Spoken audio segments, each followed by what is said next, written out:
This was the performance too cruel for even ancient Rome, a spectacle so depraved that the Romans who had once cheered as gladiators fought to the death, and criminals were torn apart by beasts had drawn a line. But in Constantinople, the capital of the Byzantine Empire, that line did not exist.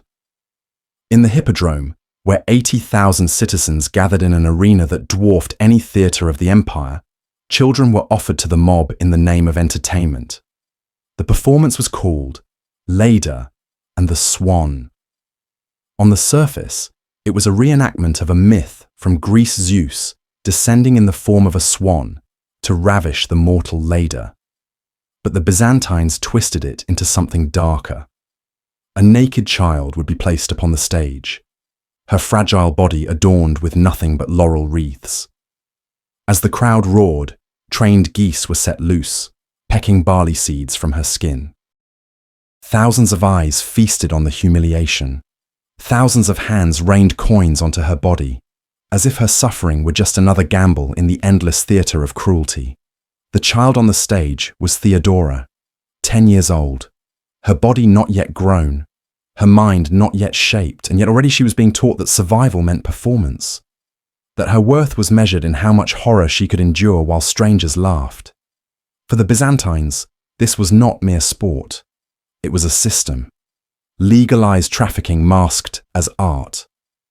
But to understand why Theodora was forced into this nightmare, we must step back a few months earlier, to the day her father died. His name was Acacius, known throughout Constantinople as the bear keeper of the Green faction. In the Byzantine world, the factions were more than just sporting clubs. The Blues and the Greens were sprawling political machines, controlling jobs, justice, and even the emperor's favor. They divided neighborhoods, inflamed riots, and made or destroyed families with a single decision. Acacius held a coveted position training massive brown bears for blood spectacles in the Hippodrome.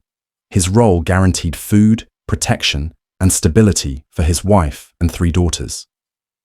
Then suddenly, he was gone. The records are vague about how he died. Some whisper of illness, others of an accident in the animal pens. But one truth was certain. When the bearkeeper fell, the rules of Byzantine politics should have protected his family. Custom dictated that his widow and children would inherit his position, ensuring their survival. But Constantinople was a city where corruption ruled as much as law. Asterius, the Greens' dancing master and overseer of entertainment posts, saw an opportunity. With a bribe in hand from another man, he stripped Acacius's family of their birthright and reassigned the bearkeeper title.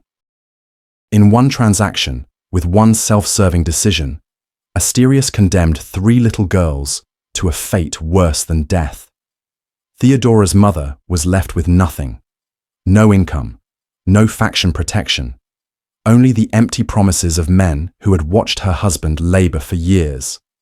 She faced an impossible choice. Let her daughters starve, or feed them to the very machine that had taken their father's life. In the Byzantine world, where poverty was a sentence and hunger a weapon, she chose the unthinkable. It began with a walk of shame. She dressed her daughters in ceremonial laurel wreaths, the symbols of supplicants, and paraded them into the center of the Hippodrome before the roaring crowd. 80,000 voices rose in mockery and curiosity as the widow, trembling, offered her children to the mob. It was a ritualized advertisement, a desperate plea disguised as performance. In that moment, the little girls ceased to be children. They were commodities, available for the empire's darkest desires. The Greens, who had betrayed them, turned their backs without hesitation. Cold, silent, final. But the rival Blues took pity, granting the stepfather a minor position and sparing the family from immediate ruin. For most, this would have been a mercy. For Theodora, it was the scar that would never heal. She would remember forever who had betrayed her family and who had saved them, and she would shape her entire life around revenge. That was how Theodora entered the Hippodrome, not as a spectator, but as merchandise. A 10-year-old girl cast onto a stage of predators, trained to believe that humiliation was survival, that pain could be transformed into profit, that her body was not her own, but a tool in the hands of a merciless system. What the crowds could never have imagined was that the little girl they mocked would one day turn their appetite for cruelty into her greatest weapon. Theodora would not remain their victim. She was already learning, silently, how the machinery of power functioned. She had entered her first classroom, and it was built not of marble or books, but of sand, blood, and screams.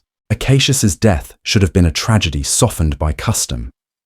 In Byzantine Constantinople, a man's position was not supposed to die with him.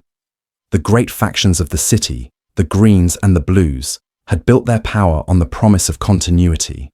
When a man fell, his widow and children were meant to inherit protection, stability, and work. It was the unspoken contract that bound citizens together inside the Hippodrome's stone walls. But contracts mean nothing in a city ruled by bribes. Asterius, the Greens' dancing master, was no general or nobleman, but his authority was absolute. He controlled who received posts within the entertainment system, and that meant he could secure a family's future or erase it with the flick of his hand. When Acacius, the bearkeeper, died, his widow expected that her household would step into the role as tradition dictated. Instead, a rival candidate came forward with gold. Asterius accepted the bribe. In a single, selfish decision, he robbed a loyal family of their livelihood and cast them into poverty. The betrayal was not just about money or office. In Constantinople, faction allegiance was everything. Your faction decided your job, your justice, even the bread you could afford to eat. Once a family was abandoned by its faction, there was no appeal, no second chance. For Theodora's mother, the realization must have felt like suffocating in plain air. Desperation forces choices no parent should ever make. With 3 daughters crying for food, her options narrowed to 2. Let them starve, or give them to the same system that had already consumed her husband. She chose survival. It began with a walk of shame. She dressed her daughters in ceremonial laurel wreaths, symbols once worn by victorious athletes but had twisted into markers of humiliation. Leading them into the heart of the Hippodrome, she paraded her children before a roaring crowd of 80,000. The girls knelt in the sand, their small bodies trembling under the torchlight, while their mother begged for mercy. The meaning was unmistakable. These children were not being offered adoption or charity. They were being advertised for the darkest services the Byzantine entertainment industry could provide. The Greens, who had caused this misery with their corruption, turned away in silence. Not one hand lifted, not one face showed compassion. That cold abandonment cut deeper than hunger. For a child, to be invisible before those who had once promised protection was its own form of death. But the rival faction, the Blues, intervened. They offered a small position to Theodora's stepfather, a token role that kept the family from collapse. To the crowd, this seemed an act of generosity. To Theodora, it was her first lesson in the brutal logic of power. She learned that pity could outlast loyalty, and that gratitude could bind tighter than blood. The moment seared into her memory, dividing the world into 2 groups: those who turned their backs, and those who extended a hand. She would never forget either. Yet pity did not free her from the system. By 10 years old, Theodora was already swept into its machinery. She became one of countless children absorbed into the Byzantine entertainment network, where performance and prostitution were indistinguishable. To modernize, it would be called trafficking. To Byzantines, it was business. A girl who might have spent her youth learning to read or embroider, instead learned to bow before the mob. Her body, her shame, her very existence became public property. For her mother, the choice had been survival. For Theodora, the price was transformation. Betrayal etched itself into her childhood, and in betrayal, she began to grasp a terrible truth. The empire's system was not broken by corruption. It was designed to crush the weak. But Theodora would not remain weak. Even as a child, she absorbed every slight and humiliation, storing them as weapons for a future no one could yet imagine. By the age of 10, Theodora was no longer seen as a child. To the people of Constantinople, she had become a fixture in the Hippodrome, an attraction in the endless cycle of cruel performances that distracted the empire's restless crowds. Her specialty was the infamous play known as Leda and the Swan. Night after night, she was placed in the arena as trained birds circled her, while tens of thousands of voices thundered from the stands. Coins rained down, the mob cheering as if her humiliation were just another form of sport. But the performance was only the beginning. The real transactions happened afterward, in the shadowed chambers of the Hippodrome. Byzantine law itself sanctioned what came next. Actresses were legally equivalent to prostitutes. That single line of legislation condemned Theodora and countless other girls to degradation as part of their profession. Submission was not a choice. It was expected, enforced, and codified into the very structure of the empire. In any other child, such treatment might have broken the spirit. Many did not survive it. They withered, their voices silenced, their names lost in the dust of the arena. But Theodora reacted differently. She endured, yes, but more than that, she studied. Night after night, she watched men lose themselves. Senators who commanded armies, merchants who built fortunes, officials who passed laws, all reduced to pathetic creatures by their own desires. Where others saw cruelty, Theodora saw instruction. Each performance became a lesson in human weakness, each encounter a lecture in power dynamics. She learned that lust stripped men of dignity, that the more powerful the man, the quicker he fell to desperation. The Hippodrome became her university. The curriculum was pain, humiliation, and survival, but Theodora took notes no tutor could have provided. While her peers surrendered to despair, she memorized the way men's eyes shifted, the tremor in their hands, the bargaining in their voices when their hunger overpowered their reason. These details, meaningless to the crowd, became for her the building blocks of a new kind of power, the power to manipulate. By 16, she had transformed from a disposable child performer into the most requested name in Constantinople. Not simply because of her beauty, but because of her sharpness. Men sought her not only for her body, but for her conversation, her wit, her uncanny ability to understand them better than they understood themselves. The very officials who had once tossed coins at a terrified 10-year-old now paid dearly for her company, oblivious to the fact that she was studying them as much as they thought they were consuming her. The irony was cruel. The system had intended to crush her, to strip her of worth and turn her into a hollow vessel for others' pleasure. Instead, it had given her an education no philosopher could rival. Theodora was not just surviving, she was preparing. Every humiliation became data, every night a lesson in how to weaponize desire. When others saw a child condemned, history would later see the forging of a predator. The Hippodrome had turned into her classroom, and the men of Constantinople were her teachers, though none of them realized it. Theodora was taking their secrets, their shame, their weakness, and one day, she would use them all. By her late teens, Theodora's reputation had reached beyond Constantinople. Whispers of her performances spread along the trade routes of the empire, until even provincial governors heard of the girl who could captivate crowds of 80,000. One such man was Hecatobolus, the Syrian governor of Libya. When he visited the capital, he attended the Hippodrome, not to watch the races, not to cheer the factions, but to see the girl whose name already carried an air of danger. Hecatobolus wanted more than a fleeting night. He wanted possession. His offer was staggering: leave the Hippodrome, escape the nightly humiliations, and live in his palace as his concubine. For Theodora, who had endured years of abuse at the hands of strangers, the promise of luxury must have felt like deliverance. She accepted. In Libya, her life transformed overnight.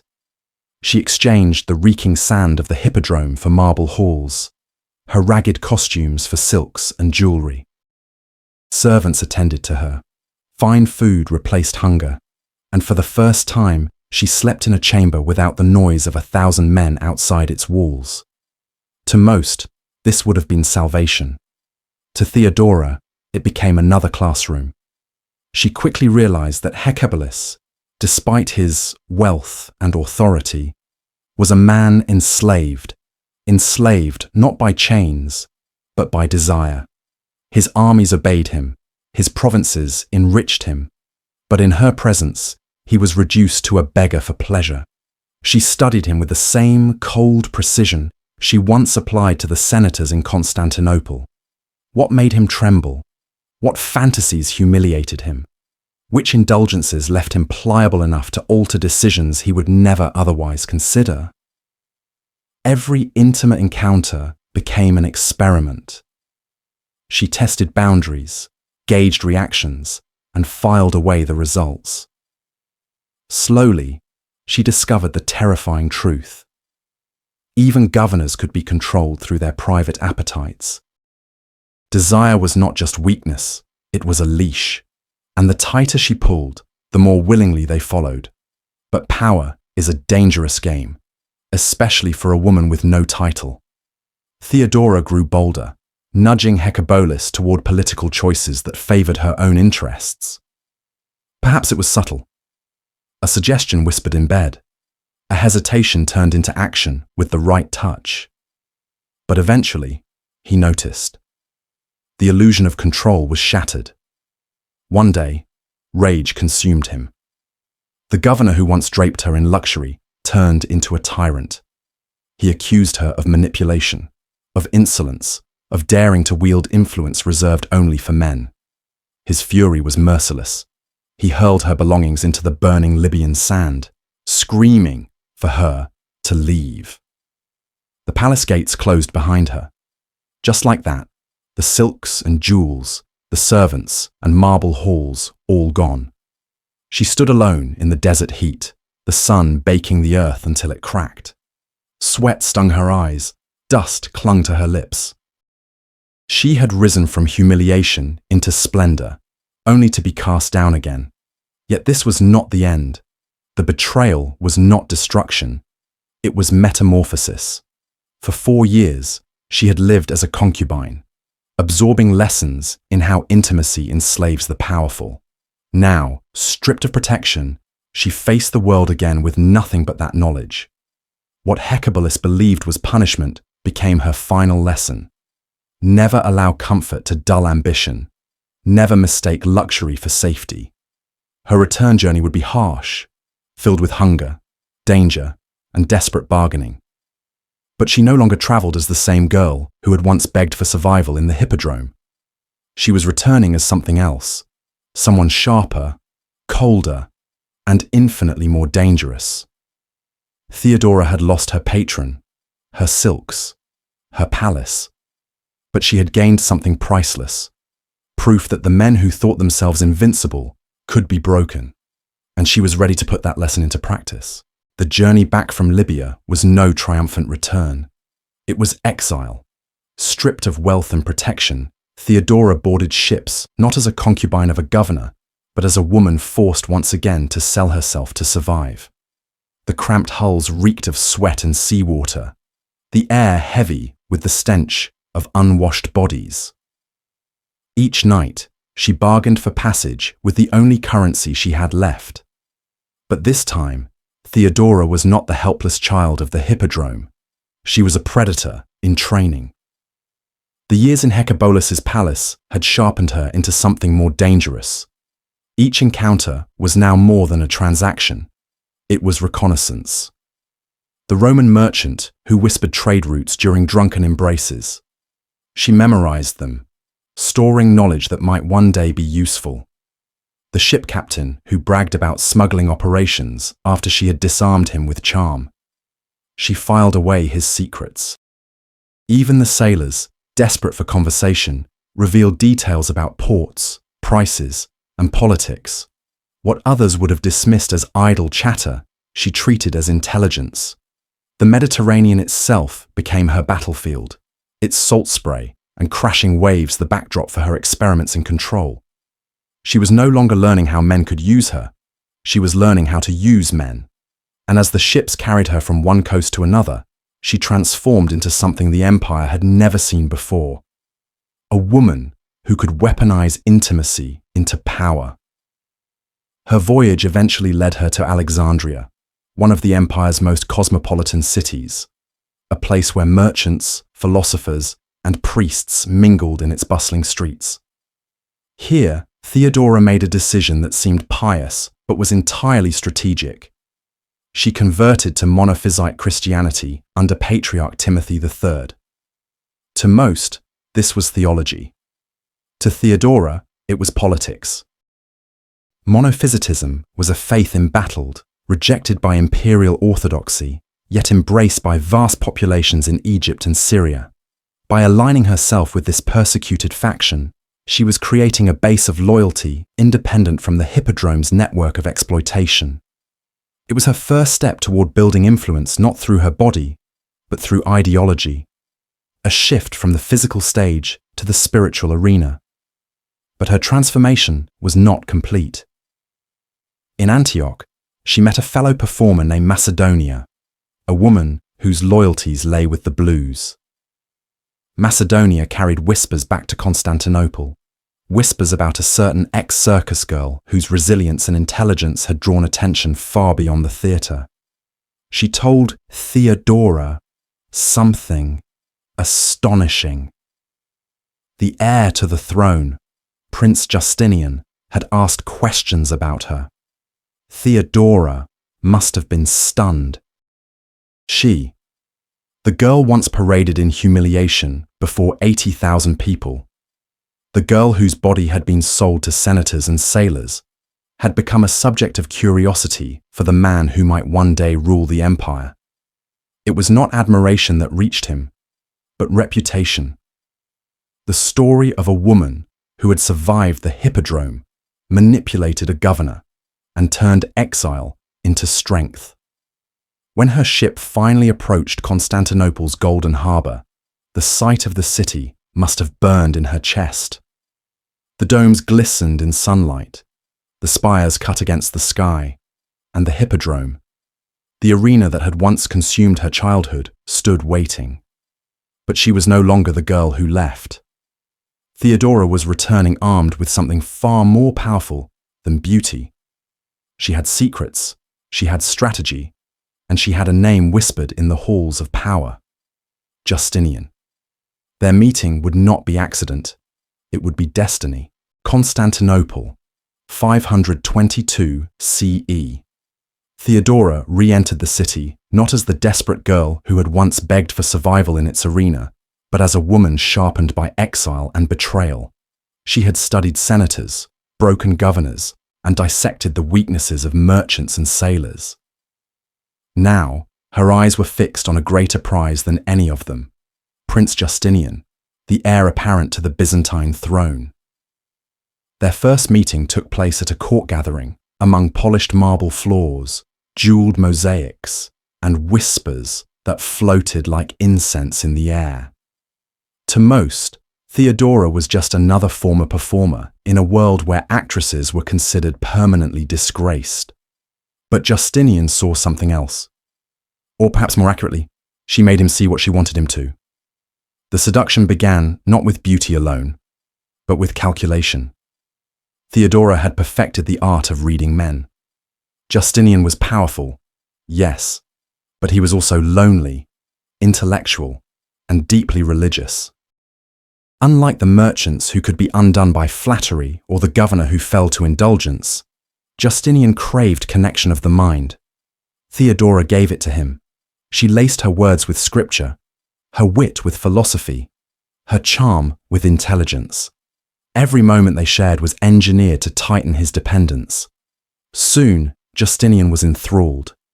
He believed he had discovered a rare woman, both brilliant and devout, who seemed to understand him in ways his court never could.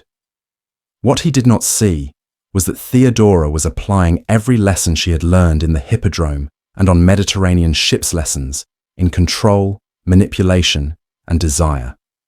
But their union sparked outrage. The Senate erupted in scandal when Justinian announced his intention to marry her. "You want to marry a prostitute?" they sneered, reminding him of the law that bound all actresses to permanent degradation. In Byzantine legal codes, no senator, no noble, no heir to power could marry a woman of the stage. Once branded, always branded. It was designed to ensure that those who had been trafficked could never climb into respectability. The greatest obstacle, however, was not the Senate. It was Empress Euphemia, Justinian's adoptive mother and wife of Emperor Justin III. She had once been a slave herself, rising to unimaginable heights through determination. But precisely because of her own past, she despised what Theodora represented. In a confrontation that stunned the court, Euphemia declared, "I was once a slave, but I was never a prostitute." The words cut like a blade. It was not merely condemnation, it was recognition. Euphemia saw in Theodora a predator cloaked in charm, a woman who could weaponize desire to seize power. She barred Theodora from court, blocked Justinian's pleas for marriage, and fought with all her influence to prevent the union. And then, suddenly, she was gone. One winter night, in 523 CE, Euphemia died in her sleep. No illness, no warning, no witnesses. To some, it was coincidence. To others, it was proof that Theodora's education had included darker arts. In the underground world of performers and prostitutes, knowledge of poisons circulated like rumor herbs that dulled the mind, powders that left no trace. The timing was too perfect, the silence too neat. Whether by fate or by design, the only obstacle to Theodora's ascent was removed. Within months, Emperor Justin passed a new law. It was so precise it might as well have carried her name. Former actresses could now marry men of rank. Justinian wasted no time. In 525 CE, within the walls of the Hagia Sophia, Theodora walked down the marble aisle dressed in imperial silk. The same woman who had once been paraded in shame before the Hippodrome, now processed as the bride of the empire's heir. It was not just a wedding. It was theatre, the ultimate performance. Every step was a reversal of her past humiliations. Every jewel a mockery of those who once paid coins to see her naked. To the senators, it was scandal. To the church, it was blasphemy. But to Theodora, it was vindication. She had risen from the sand of the arena to the throne of the empire. And yet, this was not her final triumph. For all the power of marriage, the true test of her reign would come not in the bedroom or the council chamber, but in the streets, where 80,000 voices, once her tormentors, would rise against her in rage. By 532 CE, Theodora had worn the purple of the empire for 7 years. To many, her rise was still an open wound. The aristocrats whispered of her past, the church denounced her origins, and the people, burdened by taxes and imperial reforms, seethed with resentment. It took only a spark to ignite the greatest rebellion Constantinople had ever seen. That spark came from the very heart of the city, the Hippodrome. The blues and the greens, eternal rivals, suddenly found themselves united by a single word: Nika, victory. What began as riots over corruption and executions swelled into a full-scale revolt, their anger aimed not only at Justinian, but at the woman they called the prostitute Empress. To them, she embodied the corruption of power itself, a trafficked performer turned queen. For 5 days, Constantinople became a battlefield. Flames devoured entire districts. The Senate house burned, its centuries of Roman law reduced to ash. The great church of Hagia Sophia, pride of the capital, collapsed in a storm of fire and smoke. Streets ran red as mobs slaughtered imperial officials. Even the emperor's guards faltered, questioning whether loyalty was worth their lives. In the palace, panic reigned. Justinian's advisors begged him to flee. Ships were prepared in the harbour, treasury chests loaded with gold and silver. To stay, they argued, was to die. Their words were frantic, their voices trembling. The emperor himself wavered, torn between survival and surrender. But Theodora did not waver. Draped in imperial silk, her eyes burning with the memory of every humiliation she had endured as a child, she rose before the council. Her voice cut through the chaos like a blade. My opinion is that the present time is not a moment for flight, even if it brings safety. May I never be separated from this purple, and may I not live to see the day when those who meet me shall not address me as mistress. As for myself, I approve of an ancient saying, royalty is a fine burial shroud. The words froze the room. She was not speaking as a wife or consort, but as sovereign. To Justinian, still bound by her influence, the meaning was clear. Abandon the empire, and he would abandon her. Stay, and together they could turn the city's fury into submission. And so, a massacre was planned. On the day of the rebels' greatest celebration, nearly 100,000 people packed into the Hippodrome, believing they were witnessing the dawn of a new empire under the usurper Hypatius. The chants of Nika, Nika, thundered against the ancient stone, the same arena that had once echoed with cheers when Theodora performed as a child. Then, the gates slammed shut. Imperial soldiers under Generals Belisarius and Mundus surged into the stands. Steel met flesh. The mob, trapped with no escape, dissolved into terror. Swords cut down men, women, and children alike. Arrows rained from above. The screams of the crowd echoed against the same walls that once roared with laughter at her humiliation. By nightfall, silence blanketed the arena. More than 30,000 corpses lay heaped in the sand where Theodora had once been forced to perform naked for coins. The Hippodrome had transformed from her stage of suffering into her stage of revenge. For Justinian, the massacre secured his throne. For Theodora, it was vindication. Every man who had ever thrown a coin at her body, every senator who had sneered at her past, every citizen who mocked her name, all were represented in the 30,000 who died that day. The child who had once bowed before the mob had now orchestrated its destruction. The arena that once broke her innocence became the graveyard of her enemies. And yet, this was not the end of her vengeance. The massacre was only the beginning of her ruler reign, where humiliation would be turned into power, and survival would be forged into political dominance. The massacre of the Nika revolt marked a turning point, not only for Justinian's reign, but for Theodora's transformation. She had proven herself more than an empress by title. She was a ruler by will. The woman once paraded before the mob in humiliation, now commanded soldiers, shaped policy, and wielded fear as a weapon sharper than any sword. Behind the gilded walls of the palace, she built what historians call a parallel government. While Justinian presided in the grand throne room, she ruled from her private chambers. Her network of eunuchs, ladies-in-waiting, and informants functioned as an intelligence agency centuries ahead of its time. They reported not only on politics, but on secrets, which senators harbored forbidden desires, which bishops whispered of disloyalty, which generals exchanged secret letters.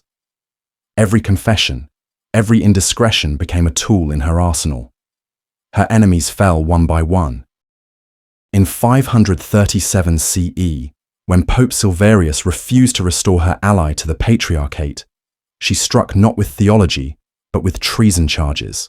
Accused of conspiring with the Goths, he was dragged from Rome and exiled until death. The message was clear: resist her, and not even the Pope could protect you. A few years earlier, in 535 CE, she had eliminated a rival far closer to home, Queen Amalasuntha of the Ostrogoths.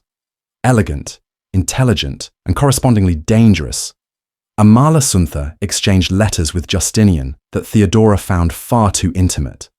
The solution was ruthless. With quiet encouragement from Theodora's envoys, the queen was murdered in her bath, her body left floating in the waters of her sanctuary. The killing was symbolic, a reminder that even noble birth could not shield a woman from Theodora's vengeance. Her masterpiece, however, was the downfall of John the Cappadocian, the empire's Praetorian prefect. Unlike others, John was immune to her charms. He understood the mechanics of manipulation and resisted her influence. That made him lethal. Theodora responded not with seduction, but with psychological warfare.